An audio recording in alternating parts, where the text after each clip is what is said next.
Buenas noches, estimados colegas. Soy el doctor César Llerena, encargado del grupo Unidos por la Odontología, y tengo el agrado de presentar todos los miércoles las conferencias online, y gracias a la Universidad Inca Garcilaso de la Vega vamos a hacer conferencias online y conferencias presenciales. Así que, estimado colega, los miércoles separa su agenda porque vamos a llevarle conferencias, tanto online como presenciales. En esta oportunidad nos toca un tema muy interesante en la conferencia de hoy día. El tema es dolor de cabeza asociado a los desórdenes temporomandibulares, y la ponencia va a estar a cargo del doctor Gustavo Velarde Cairo, a quien lo dejo haciendo la ponencia. Doctor, puede comenzar. Muchas gracias, doctor Llerena. Muchas gracias, doctor, por la invitación. Y bueno, el motivo de mi visita aquí es compartir mis experiencias en el tema con las nuevas generaciones, la cual tiene una gran responsabilidad en los años que vienen. Bien, dolores asociados a los desórdenes temporomandibulares, dolores de cabeza asociados a los desórdenes temporomandibulares. Todos nosotros hemos oído hablar de dolores de cabeza o cefaleas, como es el término médico, y si algo al médico general lo desconcierta es cuando viene algún paciente y dice que tiene un dolor de cabeza, ¿no? Existen muchos dolores de cabeza que para el mismo médico resulta muy difícil de interpretar aquel síntoma, por qué enfermedad pudiera estar manifestándose. En el caso de nosotros en odontología, dolores de cabeza asociados a los desórdenes temporomandibulares, ya vamos a ver que hay muchos tipos de dolores de cabeza, pero principalmente hay uno que es la cefalea tensional, que vamos a hablar bastante de ella, y con lo cual nosotros los odontólogos deberíamos estar bastante bien y enterados de su etiopatogenia. En todo caso, doctores, me permito voy a hablarles un poco de, ya que los dolores de cabeza asociados a los desórdenes temporomandibulares es el tema de hoy. Voy a hablar primero lo que son los desórdenes temporomandibulares, ya que es un tema muchas veces desconocido y mal interpretado por la mayoría de nosotros. Una pequeña presentación de mí. Soy egresado de la Universidad Peruana Cayetano Heredia. Fui asesor en el ISOFAP de dolor orofacial y trastornos temporomandibulares los años 2012, 2013, 2014 y 2015. A quien agradezco esta institución, ya que pude explayarme en esta especialidad más. Soy coordinador de la especialidad de desórdenes temporomandibulares, dolor orofacial y apnea del sueño en la Clínica Dental Infinity. Y bueno, la especialidad la estudié de trastornos temporomandibulares y dolor orofacial, apnea, la estudié en Sao Paulo, 2016. Los trastornos temporomandibulares son la última especialidad en haber sido reconocida como especialidad de la odontología. Lógico, en nuestro país aún todavía no es reconocida, pero ya a nivel internacional ya hay muchas universidades que ya se ha reconocido esta especialidad. Lógico, primero aparecieron las especialidades tradicionales y los trastornos temporomandibulares fueron la última en aparecer. Pero, ¿qué cosas son los trastornos temporomandibulares, queridos colegas? Los trastornos temporomandibulares son un conjunto de alteraciones musculares y articulares que puedan presentarse del aparato masticatorio. Pero cuando digo alteraciones estoy refiriendo básicamente a los procesos dolorosos, ya que eso es lo que lleva al paciente a la consulta en su mayor número de veces. Muchas veces el paciente tiene dolores musculares, faciales, digamos, en la cara, ¿sí?, o dolores en la cabeza, de lo que vamos a hablar, y tiene uno que saber reconocer si está frente a un desorden temporomandibular o no. Eso se llama hacer diagnóstico diferencial. El paciente podría tener también problemas en la articulación temporomandibular. Ya estoy hablando de la articulación, no del músculo. Y estos dolores articulares pudieran ser de diversa etiología y también podrían dar manifestaciones de dolor a nivel orofacial. Llámese orofacial, cara y cabeza.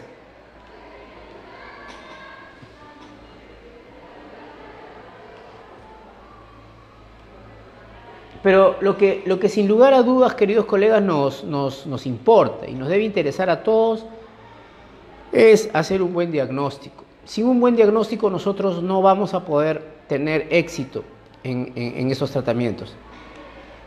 El diagnóstico en desórdenes temporomandibular básicamente en 3 pilares, los cuales estoy colocando aquí. El primer pilar, la anamnesis. La anamnesis, la conversación que se tiene con el paciente, es muy importante.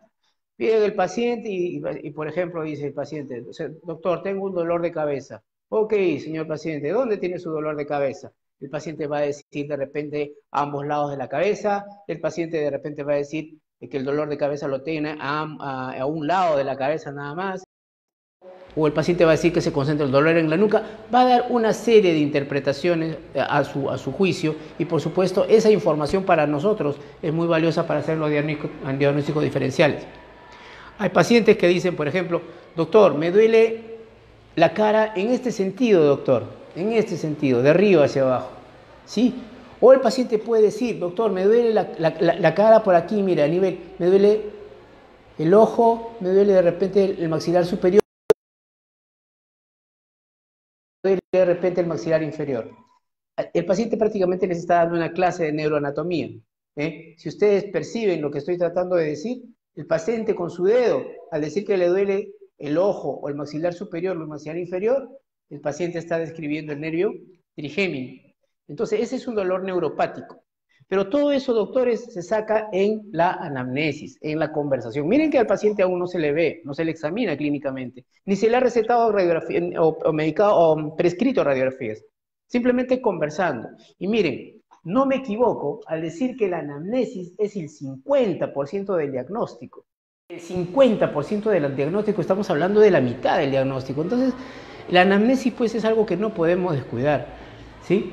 El examen clínico, es decir, la palpación, la ocultación de los músculos, el examen de la articulación, también es un examen importante que es un protocolo que se sigue. Y por supuesto, si es necesario, exámenes radiográficos o imágenes que pudieran darnos a entender cómo o qué tipo de difusión temporomandibular podría tener el paciente.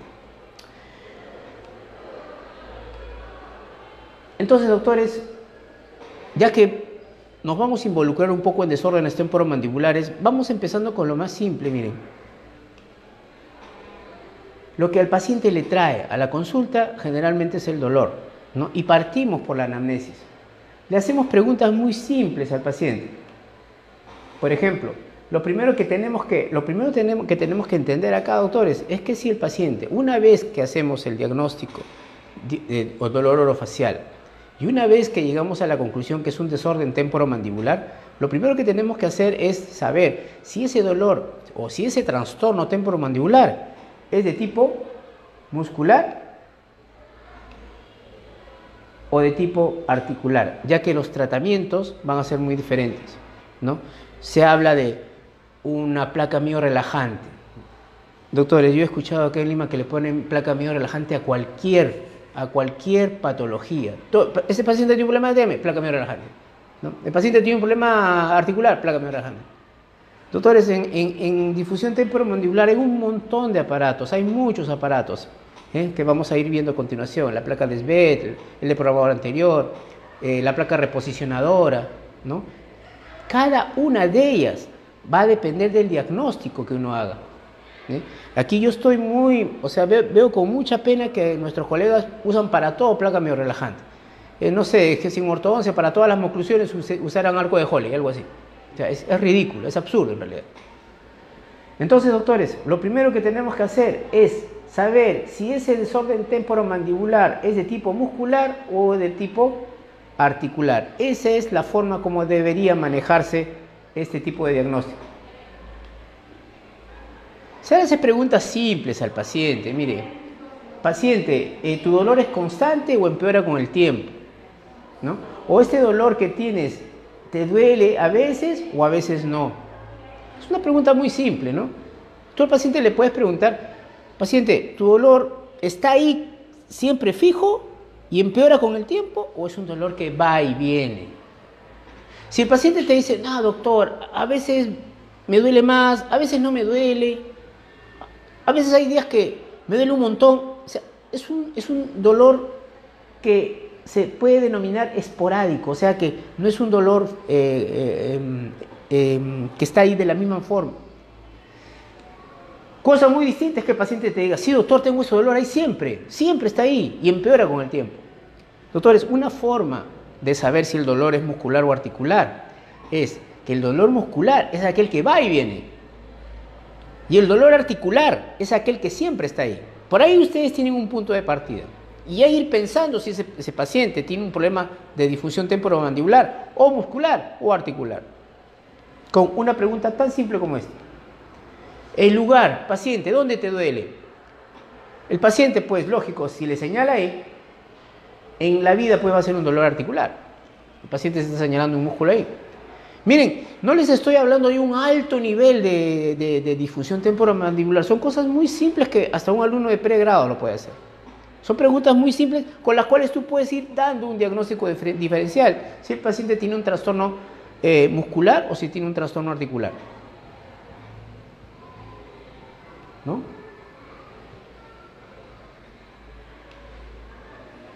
Otra pregunta importante, doctores, miren, recuerden, la primera pregunta es, ¿ese dolor va y viene o está fijo? Número 1, número 2, ¿dónde está el dolor? Y aquí, mira, número 3, ¿hace cuánto tiempo es el dolor? Doctores, si ese paciente tiene un dolor de más de 3 meses, es un dolor de tipo crónico. Pero si es un dolor que te dice el paciente que tiene un dolor, ese dolor lo tiene hace una semana, 2 semanas, 3 semanas, ese dolor es de tipo agudo. ¿Por qué hacer esa observación? Porque los dolores agudos son mucho más fáciles de ser tratados y los dolores crónicos no tan fáciles como los agudos. El dolor agudo es un dolor que te avisa que algo anda mal. Digamos así que es un dolor bueno, el agudo, ¿no? Sin embargo, el dolor crónico sí es un dolor más difícil de manejar, demora más tiempo y por lo general es un dolor que siempre está asociado o muchas veces está asociado también a enfermedades sistémicas. Así que tener mucho cuidado, doctores, con saber interpretar cuando el paciente les duele, habla de dolor, y no solo de cabeza, puede hablar del dolor de cara, dolor de cuello, ¿no? Ya que estamos hablando de trastornos temporomandibulares y los dolores de cabeza son un síntoma más. Tenemos que pensar que debemos hacer este tipo de preguntas a nuestros pacientes porque de esta forma podemos darles una mayor guía para su tratamiento. Doctores, esta pregunta también es muy importante. Señores, señor paciente, ¿está tomando usted algún medicamento? En la práctica mía, que he tenido la oportunidad de ver, un paciente, si ya tuvo un dolor y ya probó tomando naproxeno, antiinflamatorio, o tramal, un analgésico fuerte, y tomó un montón de pastillas y no le ha pasado el dolor, ¿sí? Ha tomado relajantes musculares, qué sé yo, todo para un problema muscular o articular. Doctores, definitivamente si el paciente ya probó todo eso y el dolor persiste, con seguridad debe tratarse de un dolor neuropático, ¿ya? Es un dolor somático, es un dolor muscular o un dolor articular. Y un dolor neuropático es un dolor, por ejemplo, tipo neuralgias, neuralgia del trigémino o neuritis también. Hay que tener mucho cuidado con eso porque eso ya corresponde al campo del neurólogo, ¿sí? Están viendo, doctores, que en realidad pues no es una cosa difícil de preguntar, difícil de hacer, solo hay que tomarnos un poquito de tiempo y de esa forma también podemos trabajar con los médicos, ¿no? Los médicos, sobre todo los neurólogos, los otorrinolaringólogos, con lo que estoy trabajando mucho últimamente, ¿no? Son doctores que, o sea, de alguna forma también quieren saber de esto porque ellos no manejan este asunto. Ellos no saben lo que son placas, ellos no saben lo que es la oclusión, o sea, ellos tienen un manejo muy particular del problema y muchas veces no logran resolver. Este problema de los desórdenes temporomandibulares es un problema único, que no abarca ni a los neurólogos ni a los otorrinos, abarca a nosotros. Pero tenemos que trabajar haciendo diagnósticos diferenciales para poder saber a qué paciente podemos tratar y a qué paciente no podemos tratar.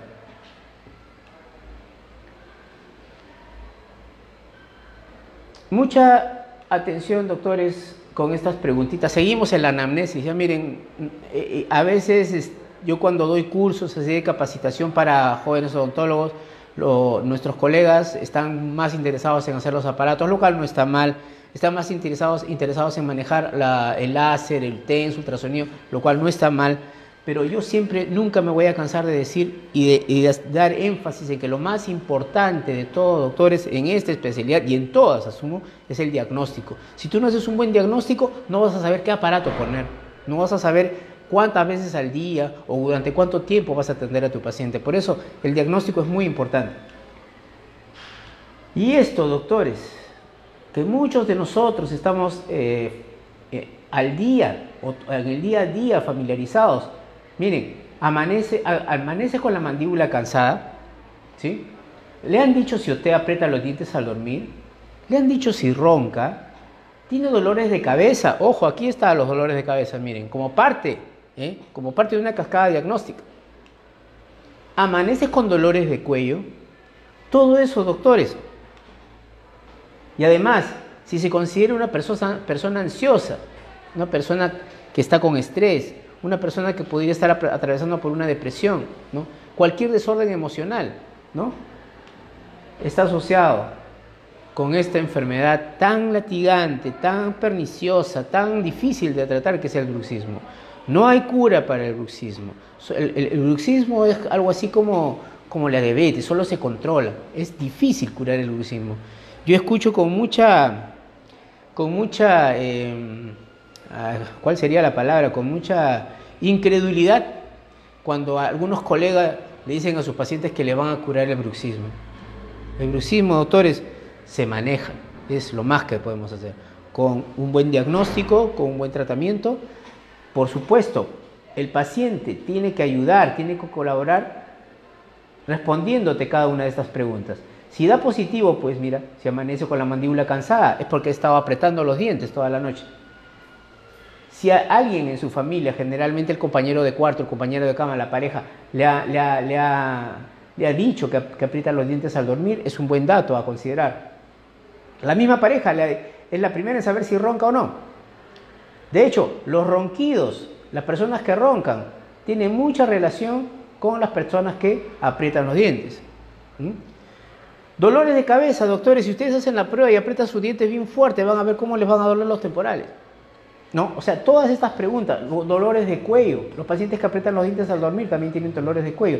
Y de hecho, una persona ansiosa, estresada, ya sabemos que ese es un factor también para que una persona apriete los dientes al dormir. O en vigilia, ¿no? En vigilia, cuando está despierta también suele apretar los dientes una persona que tiene estrés emocional. Y aquí, doctores, miren, aquí me voy a detener un poquito, ya que el tema que nos reúne es dolores de cabeza, asociado a los desórdenes temporomandibulares. Ya les di un pantallazo general de los desórdenes temporomandibulares.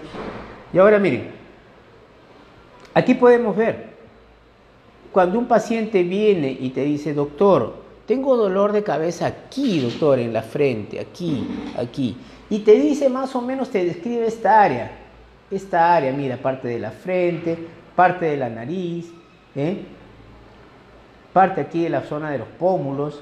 Mucho cuidado con esos dolores de cabeza, doctor, ¿sí? Porque son dolores que en realidad corresponden a una infección a los senos paranasales, ¿sí? Si tú quieres tener la seguridad o si quieres complementar tu diagnóstico, pídele al paciente que se incline sentado y se agache un poco de esta forma.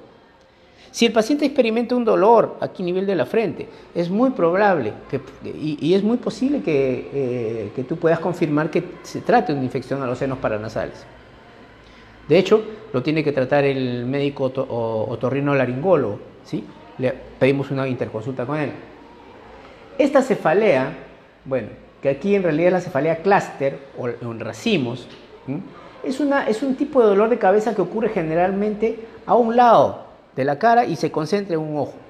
Se dice clúster o en salvas porque es una cefalea que ocurre durante varios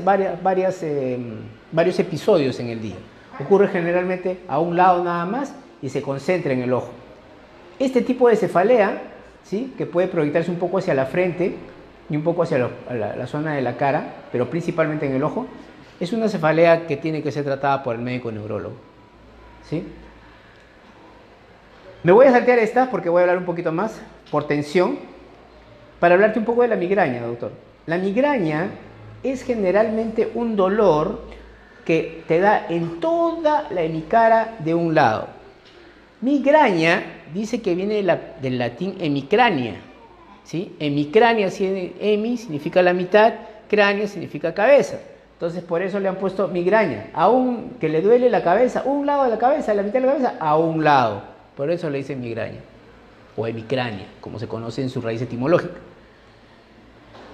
La migraña se caracteriza generalmente por un dolor de cabeza a un lado, va acompañada de vómitos, va acompañada de miedo a la luz, ¿no? El paciente, cuando le vienen esas crisis de dolores de cabeza, busca un cuarto oscuro donde esconderse o donde colocarse. Eso se llama fotofobia. Al paciente le molesta la bulla de los carros, el ruido de los carros. Eso se llama fonofobia. Y de hecho, cuando le da estos dolores de cabeza, tiene ganas de vomitar, ¿sí?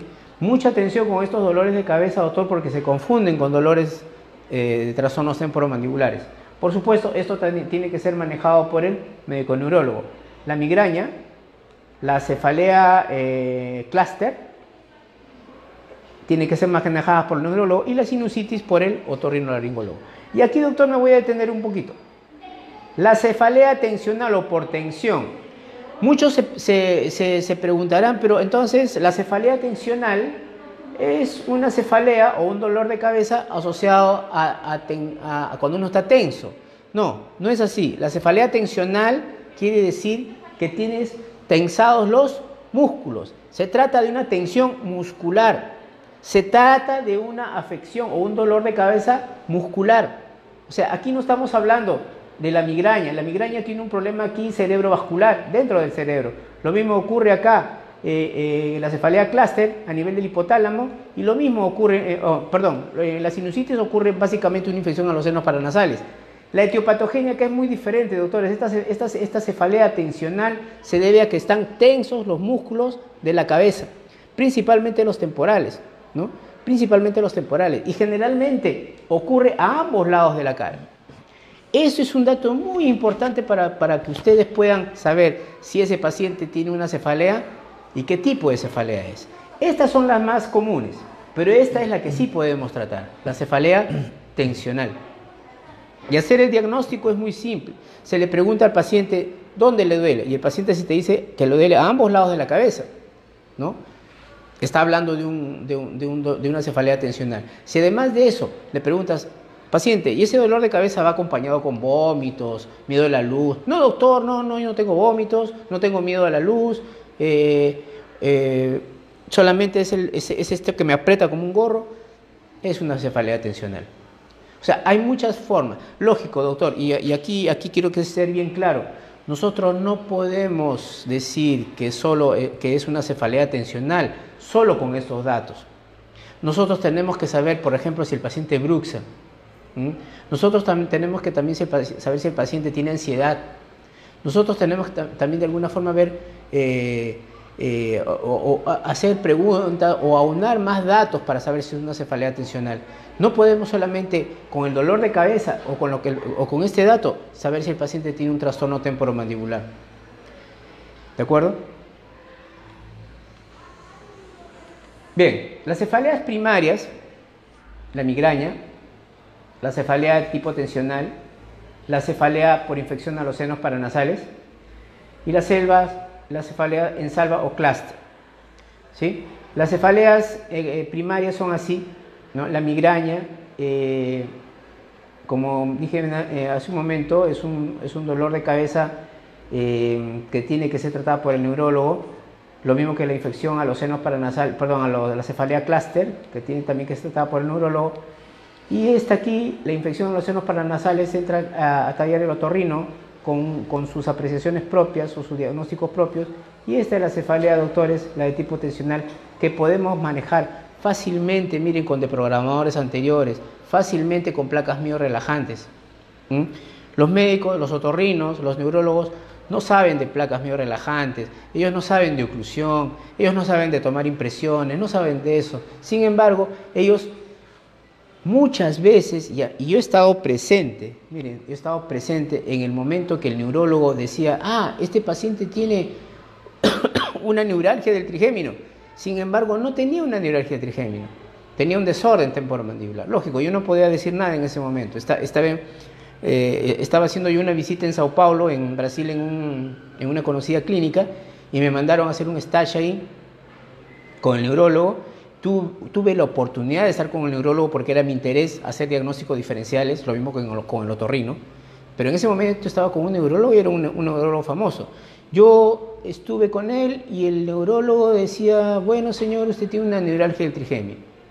Sin embargo, a mi modo de ver, ese paciente tenía un desorden temporomandibular. Lógico, ya después, en privado, hablé con él, le hice ver mi punto de vista y bueno, me dijo efectivamente pues que era un desorden temporomandibular. Miren, aquí doctores, en esta especialidad hay mucha cosa que aprender, ¿de acuerdo? Todos aprendemos mucho todos los días.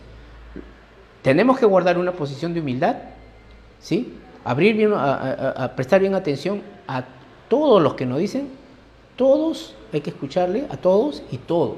Es la mejor manera de aprender. Doctor, una pregunta que me están haciendo acá.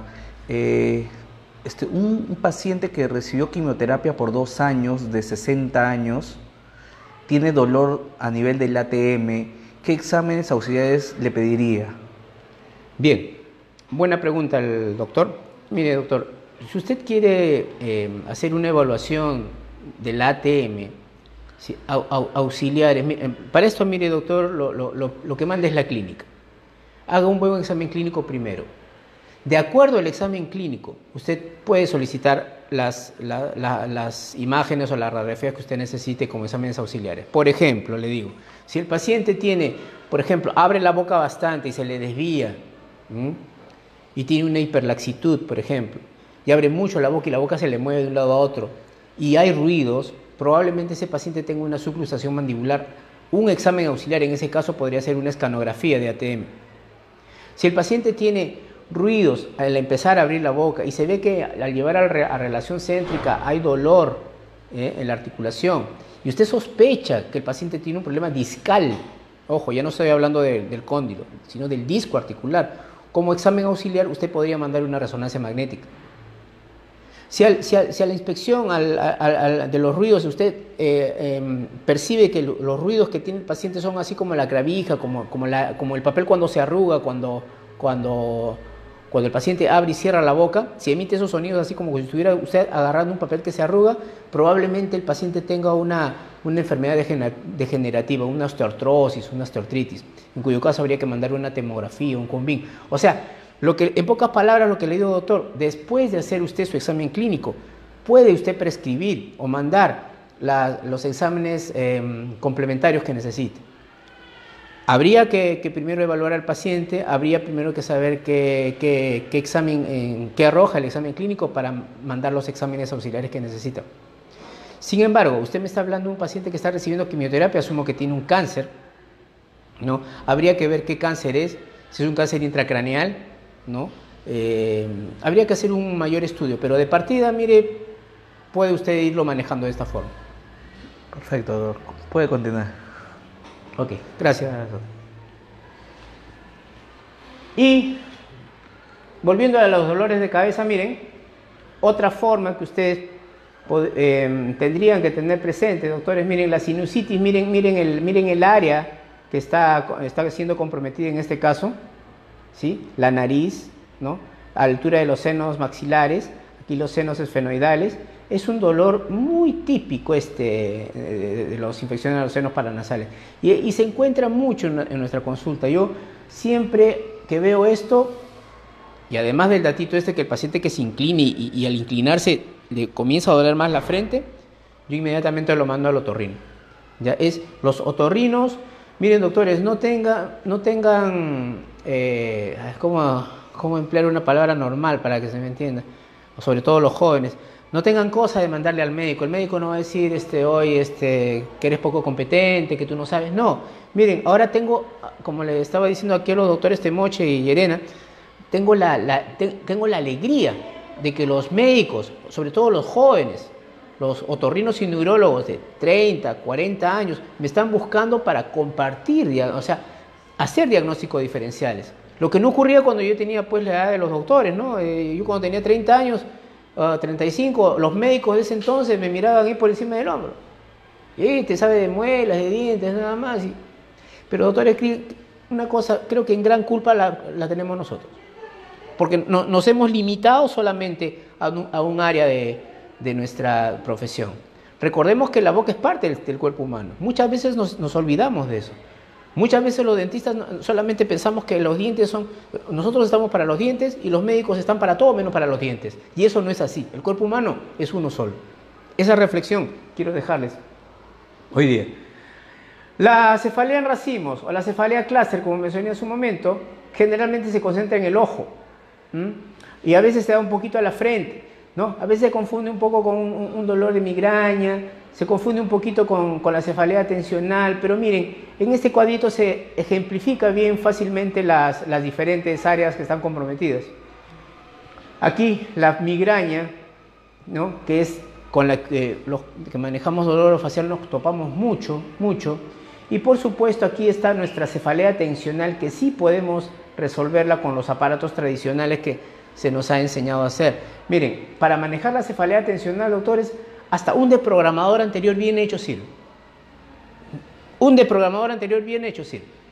¿Cuánto cuesta hacer un deprogramador anterior? Acto acrílico rápido, hacerle al paciente una céntrica tentativa, ubicar un buen espacio libre, ¿sí? Y el paciente tú le colocas tu deprogramador anterior, lógico, diagnosticado primero con cefalea tensional, porque si le haces un deprogramador anterior para la migraña, para la cefalea clúster o para el CIT, no pasa nada. Pero si tú decides y diagnosticas y decides y te das cuenta que ese paciente tiene una cefalea tensional, le haces un deprogramador anterior, pues que es simple de hacer, y te aseguro que ese paciente ya va a irse cuando menos más tranquilo a su casa y al día siguiente ya va a estar sin ningún tipo de dolor de cabeza. Parece una cosa de locos, pero es así, doctores. Yo lo he hecho cuando estuve de asesor en la FAP. Llegaban los pacientes ahí, pues como cualquier hospital, había que hacer un diagnóstico en 5 minutos nada más, había que diagnosticar qué tipo de dolor de cabeza tenía ese paciente, y bueno, si yo diagnosticaba que ese paciente tenía una cefalea tensional, le decía al interno a su deprogramador anterior, cualquier interno de odontología sabe hacer eso, cualquier estudiante de odontología, pero a veces el problema es diagnosticar que el paciente tenga eso. El tratamiento en realidad de estas cosas, de los desórdenes temporomandibulares, no es muy difícil, o bueno, puede ser difícil, si se complican, ¿sí? Pero haciendo un buen diagnóstico, el riesgo de que uno se equivoque es cada vez menor. Bueno, aquí para hablarles un poquito muy rápidamente, doctores, muy rápidamente, para que no nos gane el tiempo,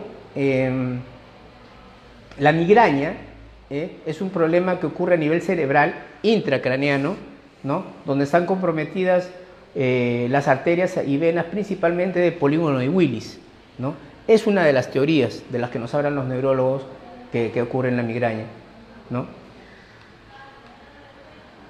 Aquí un poco de los dolores de cabeza por infecciones a los senos paranasales. Se compromete primero los senos esfenoidales, luego los maxilares y así los etmoidales y casi todos los senos por una infección. Hay una infección a los senos paranasales. Hay una cosa importante también a considerar aquí, doctores. Miren, un trastorno temporomandibular.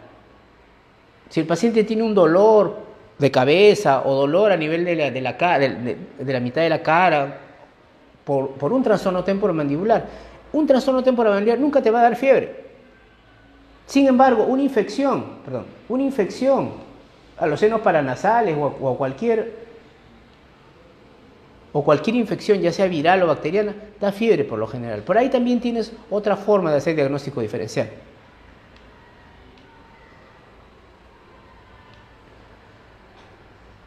Y así, doctores, mira, con los aparatitos simples que podamos hacer, una cefalea tensional bien diagnosticada puede responder favorablemente.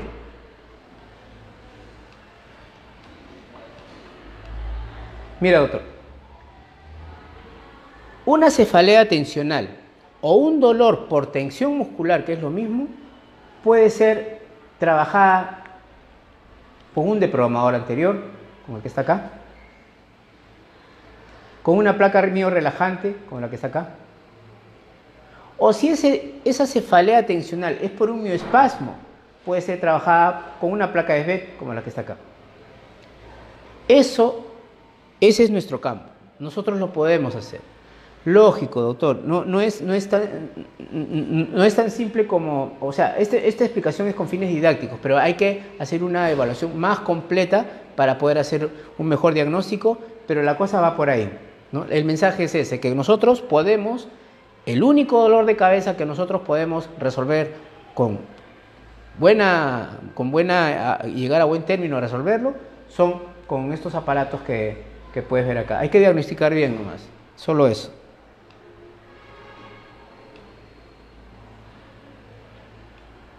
Y bien, doctores, algo que nunca me olvido de mencionar es, nunca debo olvidarme, a veces me olvido, es los exámenes de postura. Doctor Velarde, ¿qué hace usted mostrándonos el cuerpo entero de una persona así sin camisa? Lo que estoy tratando de mostrar, doctor, es la postura en los pacientes. Muchos pacientes con problemas de postura, o muchos pacientes que tienen un hombro más alto que otro, o tienen desbalances musculares, problemas en la columna, también tienen problemas de desórdenes temporomandibulares. Muchos pacientes que tienen dolores de cuello llegan a tener cefaleas tensionales también. Pero hay que diferenciar. Algunas cefaleas tensionales son por bruxismo, algunas cefaleas tensionales son por ansiedad, algunas cefaleas tensionales son por mala postura o problemas en la columna.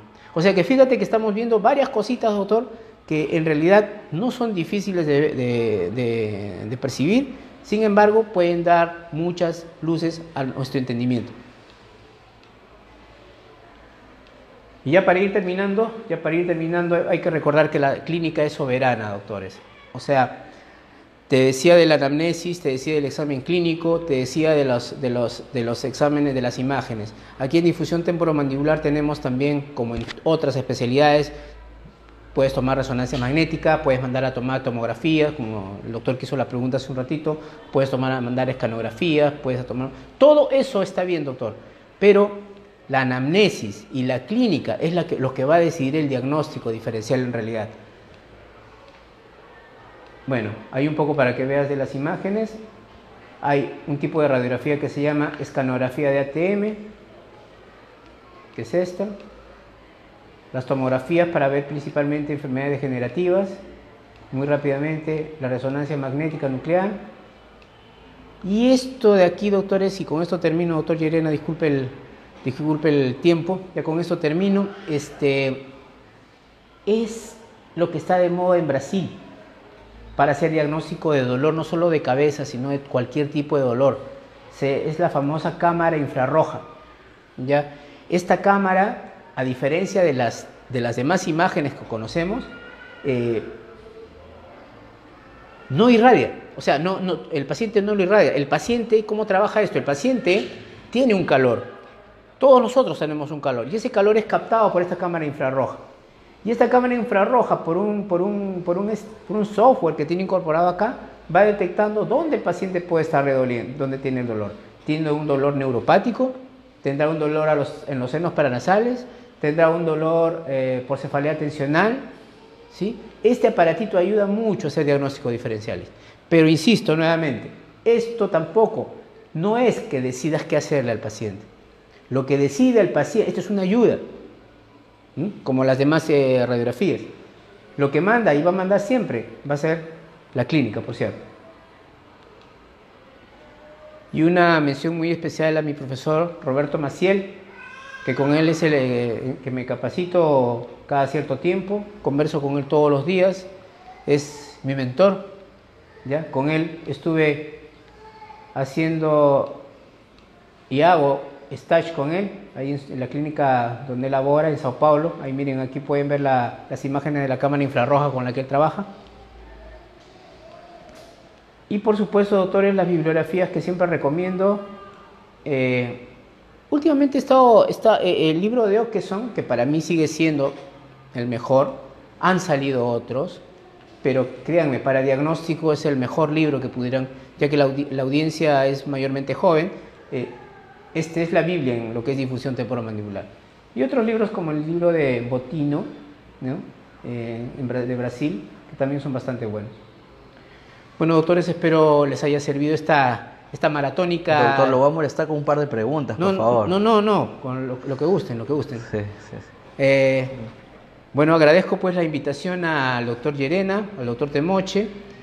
Ellos dejan de estar con sus familias para estar apoyando en esta gran cruzada, y los felicito a ambos, dentistas jóvenes, odontólogos jóvenes, que están tratando de elevar el nivel de nuestra profesión, que dicho sea de paso, por lo menos en esta especialidad que no se enseña en las universidades. He tenido yo la oportunidad de enseñar en 2 o 3 universidades. Disfunción temporomandibular, que la oclusión, son cosas ya al olvido, más importantes son otras cosas. Lógico, hay cosas que están saliendo de moda, que hay tecnologías nuevas, pero doctores, siempre hay que dar una miradita aquí a la oclusión y a los trastornos temporomandibulares. Muchas gracias. Perfecto, doctor. Doctor, acá hay unas preguntas que están haciendo los colegas. Una de ellas es, ¿cómo se trata la neuralgia del trigémino? Ya, sí. ¿Respondo esa pregunta o...? Sí, primero esa, ¿no? Sí, ya. primero Ok.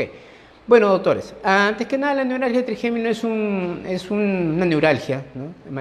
Es una dolencia que es manejada principalmente por los neurólogos.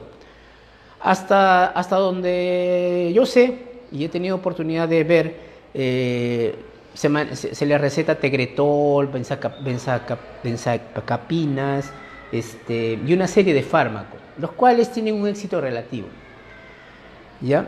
Lo que sí he estado viendo últimamente con los médicos de la Ricardo Palma, con los neurólogos de la Ricardo Palma, con los cuales tengo cierta confianza, hay una cirugía que se llama descompresión microvascular. ¿Eso qué quiere decir?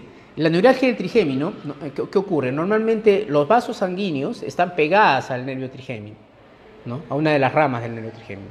Y esa cercanía es la que, del vaso sanguíneo sobre todo, es la que traumatiza al nervio trigémino y está comprimiendo al nervio trigémino.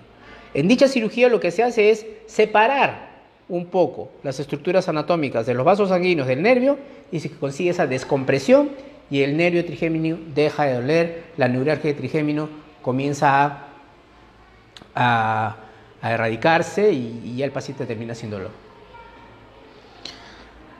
Doctor, hay otra pregunta. Si es que el bruxismo, sobre el bruxismo, una pregunta, si es que por estrés sirve hacer deporte, hacer mucho deporte para liberar ese estrés, para evitar que bruxa la persona, ¿no? Buena observación, doctor, del doctor o la doctora que está haciendo esa observación. Sí, efectivamente.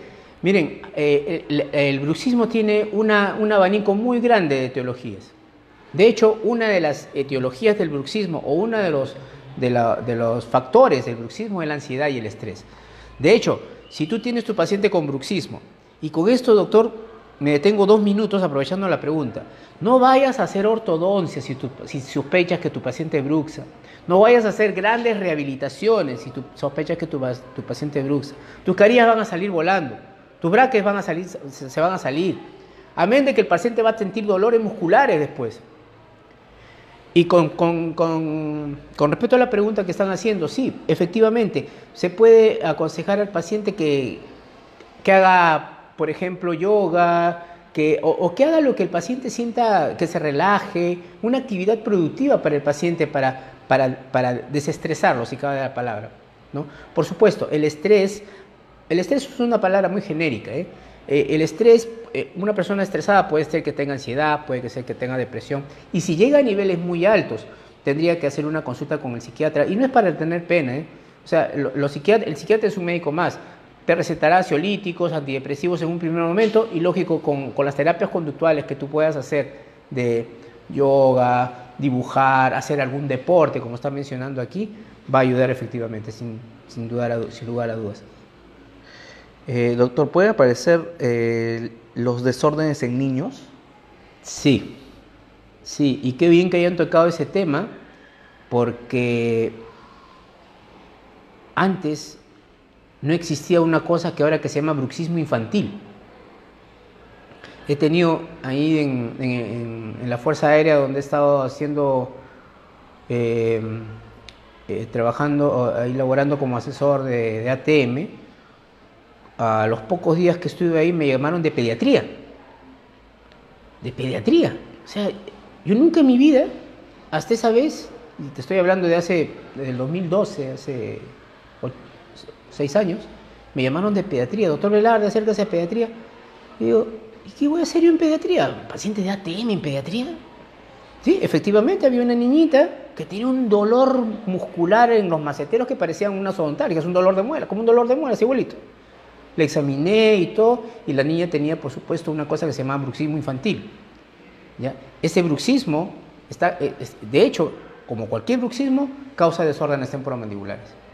Y debió ser tratada de la manera apropiada, fue tratada de la manera apropiada y remitió el desorden temporomandibular. A ver. ¿La oclusión es importante para corregir los desórdenes mandibulares? Buena pregunta. Miren, doctores, si esa pregunta me lo hubieran hecho en la década de los 80, hubiera dicho que sí, es 100% importante. Pero ya estamos en el 2018 y ahora ya la cosa es muy controversial. La oclusión influye, cierto. Las interferencias oclusales, dependiendo cómo son, y no solo las interferencias, sino el tipo de oclusión también. Por ejemplo, si los que hacen ortodoncia tienen problemas en desórdenes, tienen pacientes con desórdenes temporomandibulares, los de clase 1, división 1, y los de pseudo clase 3.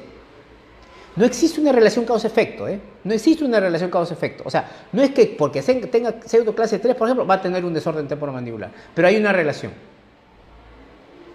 Ahora, si me preguntas que eso la oclusión es lo más, o sea, tiene una mayor influencia que todo, o lo que influye más que en todo para un desorden temporomandibular, no es así. Tiene su influencia. 30%, 50%, 10%, depende del paciente, porque no todos presentan lo mismo. Si me hablas que causa un desorden temporomandibular, es multifactorial. Puede ser por ansiedad, puede ser por mala postura, por la columna, como hablamos un ratito. Puede ser por oclusión, lógico, sí, también. Puede ser por bruxismo. O sea, tenemos un abanico de posibilidades. Y con respecto a la pregunta, sí es importante, pero ¿es lo más importante? No, no es lo más importante. Acá hay otra pregunta. ¿Para el tratamiento de bruxismo es necesario trabajar conjunto con el psicólogo? Pero por supuesto, si la causa de ese bruxismo tiene un trasfondo de un desorden emocional, llámese una ansiedad, llámese una depresión o combinaciones como el obsesivo compulsivo o el ansioso depresivo, definitivamente hay que trabajar con un psicólogo y muchas veces también con un psiquiatra. De hecho, yo personalmente, mis pacientes, ahí tengo a la mano al psiquiatra, o sea, su teléfono, digo, porque ellos trabajan en sus respectivos consultorios, y a una fisioterapista. Miren, y con este último ya hablaremos, el tema de columna, doctores, el tema de columna. Ahí donde interviene mucho es el fisioterapista o la fisioterapista. Y sí, reafirmando lo que me preguntaban, necesitamos un psicólogo y un psiquiatra muchas veces para tratar el bruxismo, si este bruxismo es causado por un desorden emocional tipo ansiedad, tipo depresión. Doctor, ¿cómo tratamos el bruxismo infantil? ¿Hay algún protocolo? Bien, en primer lugar hay que ser lo menos invasivo posible. Y lo más importante, miren doctores, lo más importante de todo es saber qué causa ese bruxismo infantil. Si ese bruxismo infantil es causado por un factor emocional, o sea, recuerden esto, ¿no? El bruxismo tiene varias causas. Hay que identificar cuál de todas es la más importante. Si vemos que el 70% o 75% de ese bruxismo es por un factor emocional, el niño tiene que ir al psicólogo o al psiquiatra. Si ese bruxismo es causado por otra índole, vamos a decir, pero a veces los fisioterapistas relacionan el bruxismo con problemas de mala postura también, ¿eh? La mala postura obliga a hacer una tensión muscular y el niño a veces se ve forzado a apretar los dientes. También hay que ver si corresponde en ese momento hacer una evaluación de fisioterapia, si el niño tiene mala postura, etcétera. Y ubicas primero qué cosa en el niño o en el paciente está influyendo más. ¿Será un problema de mala postura? ¿Será un problema de desorden emocional? ¿Será un tema X? Hay que ver, doctores, primero qué es lo que está causando más ese bruxismo. Y de ahí se puede corregir. Pero como les digo siempre, el bruxismo no se cura, se controla básicamente. Bueno, es mi experiencia. Y se puede controlar muy bien haciendo el diagnóstico correcto. ¿Qué fármacos nos ayudan con el dolor? Depende del dolor. El dolor, mira, doctor, hablar de dolor, doctores, hablar de dolor es un tema muy amplio. Si hablamos de una odontalgia, por ejemplo, un dolor de muelas, va un tipo de medicación. Si hablamos de un dolor muscular, va otro tipo de medicación, un relajante muscular, por ejemplo, ¿no? Si hablamos de un dolor neuropático, está, por ejemplo, el Tegretol, por ejemplo.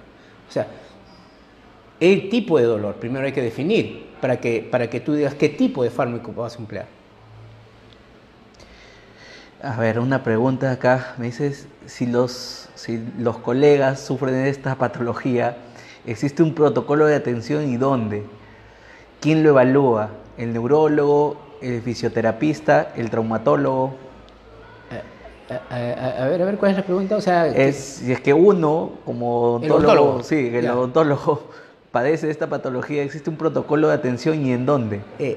Si es que el odontólogo padece una disfunción o bruxismo. Una disfunción. Una disfunción. Bueno, se sigue el mismo protocolo que se sigue con todo el mundo. Hay que hacer un diagnóstico primero. Y un diagnóstico diferencial. Primero hay que saber primero lo que se hace, bueno, por lo menos lo que hago yo. Viene el paciente, yo no sé con qué me voy a encontrar. Viene el paciente, doctor, me duele aquí, me duele allá. Lo primero que hay que hacer es ver si ese paciente tiene un dolor orofacial o un dolor de cabeza que va para el médico o va para nosotros. Hay que hacer el diagnóstico diferencial. Ese paciente tiene su dolor que tiene es por una neuropatía, por ejemplo, por una neuralgia. Ese dolor que tiene el paciente es por una migraña. Ese dolor que tiene el paciente es por una infección a los senos paranasales. Ese dolor que tiene el paciente es por una meningitis, por ejemplo. O ese dolor que tiene el paciente es por un cáncer al cerebro, por ejemplo. ¿Qué dolor tiene ese paciente? ¿Cómo es su dolor? ¿Ese paciente tiene un dolor por desórdenes temporomandibulares? Perdón, ahí entramos. O sea, el protocolo primero es hacer el diagnóstico diferencial orofacial para saber qué dolores van para el médico y qué dolores van para el odontólogo. Y una vez que el odontólogo sabe que ese paciente es para el odontólogo, hacer el diagnóstico diferencial si es más un dolor muscular que tiene una forma de tratar o más un dolor articular que tiene otra forma de tratar. Ese es más o menos el protocolo.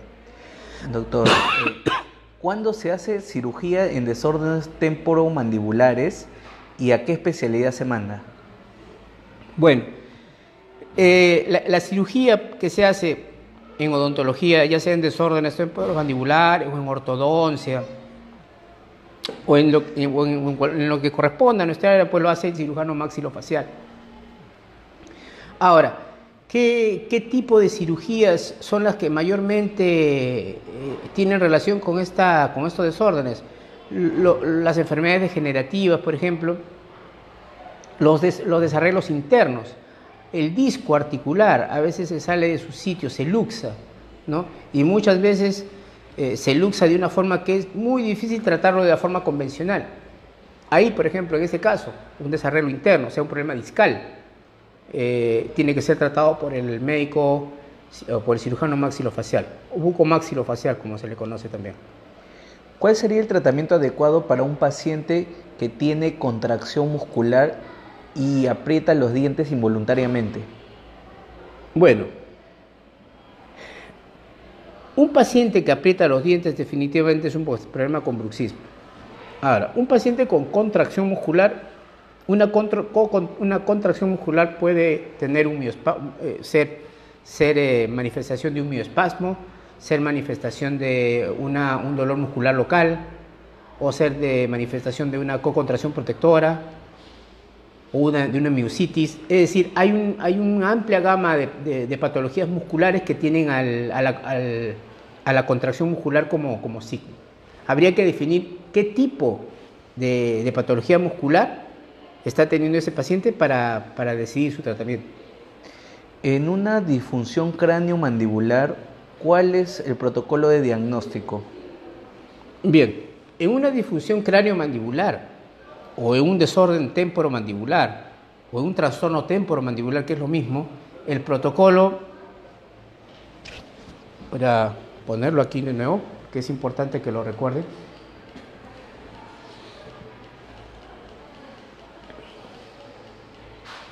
es algo que yo nunca me voy a cansar de repetirlo cada vez que hablamos de esto. Es un protocolo muy simple, no es caro, pero sí te tienes que tomar tu tiempo. El protocolo es este: una buena anamnesis, un buen examen clínico y un buen examen radiográfico. Por supuesto, aquí en realidad pues debería ser examen de imágenes. Ahí está la resonancia magnética y también está la termografía infrarroja que mencioné al final. Este es el protocolo, doctores. Si, por ejemplo, me hablas de ortodoncia, hay un protocolo, sí, una toma de modelos, qué sé yo, radiografías, fotografías, hay un protocolo para ortodoncia. Hay un protocolo para prótesis, registros con arco facial, toma de impresiones. Cada especialidad tiene su propio protocolo. Si hablamos de disfunción temporomandibular, doctores, este es el protocolo que hay que seguir. Y no lo digo yo, lo dicen los grandes expertos en disfunción temporomandibular, a la cual yo me uno, ¿no? Primero, el protocolo, lo primero que tienes que hacer con tu paciente, lo que mencioné al principio de la charla, es una buena anamnesis. Luego hacer un examen clínico que hoy, bueno, ahora no hemos hablado de examen clínico por el tiempo, pero bueno, si en otra oportunidad se puede.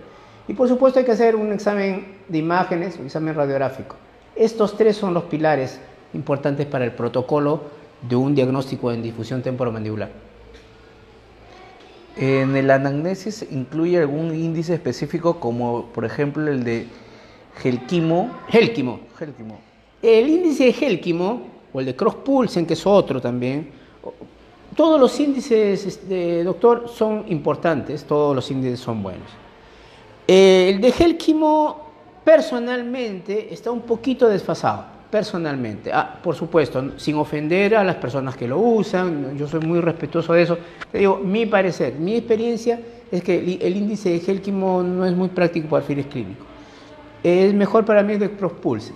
Pero mira, doctor, si a ti te ayuda a usar el de Helkimo, por ejemplo, usa el de Helkimo, no hay ningún problema. Aquí no se trata de quién tiene la razón más que otro, sino de qué te sirve más a ti. Yo te digo lo que yo hago. ¿Qué hago yo? Veo al paciente, trato al paciente. ¿Qué me sirve a mí? Las preguntas clásicas. Si te sirve usar el índice de Helkimo, a no usar nada, usa el índice de Helkimo, no hay ningún problema. Y así vamos escogiendo aquello que nos sirve. Y vas ganando tú tu propia experiencia. Si te va bien con el índice de Helkimo, no hay ningún problema. Ok. Y dice, ¿cuáles son sus parámetros de diagnóstico? ¿Los míos? Sí. Estos tres: la anamnesis, el examen clínico y el examen radiográfico. Mira, doctor, doctores, para que ustedes entiendan la importancia de la anamnesis, mire, yo me comunico con mucha gente en Brasil. Bueno, tengo la suerte de que aprendí a hablar portugués, como se dice a la mala, no fui a ninguna academia, nada. Aprendí a hablar portugués, porque me comunico con muchas personas de allá. Y allá en Brasil tengo hasta 2 o 3 grupos de WhatsApp, nada más de pacientes, que por circunstancias del destino me han ubicado, me han preguntado si los puedo ayudar, y bueno, y los ayudo nada más conversando. No los examino, no les le hago un examen clínico, no les tomo radiografías porque están pues al otro lado del mundo, pero sí los ayudo en el 50%, doctores. Y créanme, muchos de ellos han sido bien encaminados, hasta muchos de ellos han resuelto su problema solamente con la anamnesis, en gran parte, por lo menos en un 50%. Si me preguntan cuál es el protocolo o cuáles son mis parámetros, como quieras decirlo, doctores, esto para mí son los sagrados.